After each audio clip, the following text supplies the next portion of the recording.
5p6. So we've got the same kind of entrance as the D, but in switch slots. Nice, pretty good. Could maybe try and get, remember what I said about that previous D? If we can have, we want to have Fred and Marconi, the first two people in, and then Manuel coming out with Felipe, not sooner. Maybe keep it a little bit smaller as well. You can kind of keep it more in a D shape. You don't need to open up so much, Manuel. But really good first block, guys. And there's the wake-up call there straight away. So Manuel, you're like, yeah, we're done. But of course, it's Fred that has the longest turn.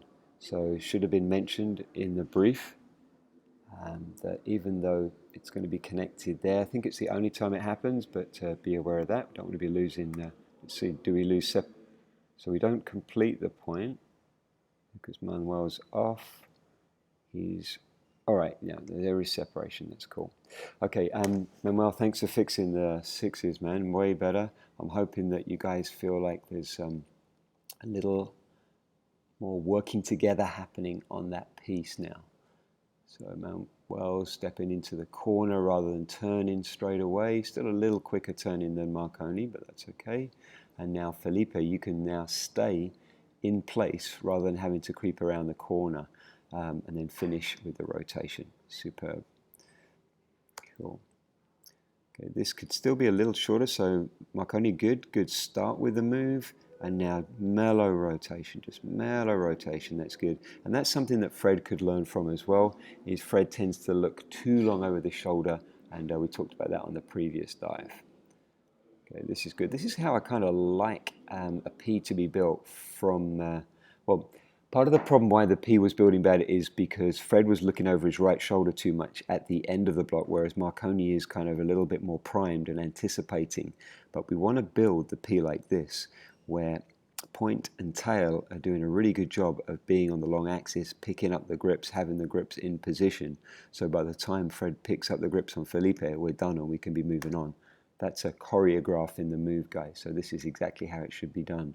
We want to be closing the block, the random in the center, and that's the key to move on. Nice build into the six. Manuel again here, really nice fix on the six. You kind of being patient, rotating with Felipe, and then now there's the picture, you can finish your move rather than what you were doing before, if you remember, was full rotation and then slide to the catch. Good fixes there, guys.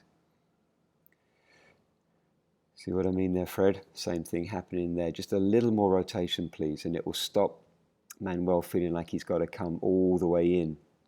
And then Manuel, remember, it's not a big backup. We have to share the move. It's not you guys making all the move, so it's not you backing up Manuel, and it's not Felipe coming all the way over. It's a mellow in-place turn, allowing the leg to move backwards, but not physically forcing it backwards like it looks like you're doing. So really, the person in this slot should be looking at Marconi right now and just kind of trying to build a compress, holding that. That's the picture there. So you guys, you've done your moves now. You're being patient. And then please don't try and come too soon to pick up this grip, Manuel. Yeah. And then Fred, as we said, just a little more rotation at the end of the five. Cool, great picture, guys. Finally seeing some really good sixes. Fred, little thing for you here.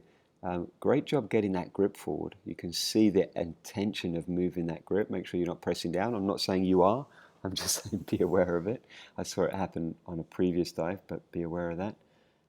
As you're moving that grip forward, get a little more rotation done. Yeah, so your first move is exactly what you're doing, moving that grip down the line. There it goes. And as that's happening, rather than holding your head still, get the rotation done. So right now at the donut picture, your knee is here. So you've rotated to here, and then you're finishing with the last bit to come through. Nice little cell there on the back of the five that was a bust. Just keeping on moving, I like that. Felipe, be careful you don't fall into the trap of rotating too soon at the start of the six. Huh? it's a forward move for you first. Look at what Fred's doing. You see that? And that's how I want you to be doing your move. Otherwise, you get into the trap of what Manuel was doing, whereas he was rotating first. Manuel, great job again, holding your ground, waiting to see that picture, and then finishing the move. Sixes are looking a lot better, guys. Nice, there we go. So Fred, yeah, that's it, Fred. So you're now allowing your hip to rotate a little more, and it pops that grip into Manuel's hand, and he doesn't feel like he needs to go searching for that grip so much now as well. Okay.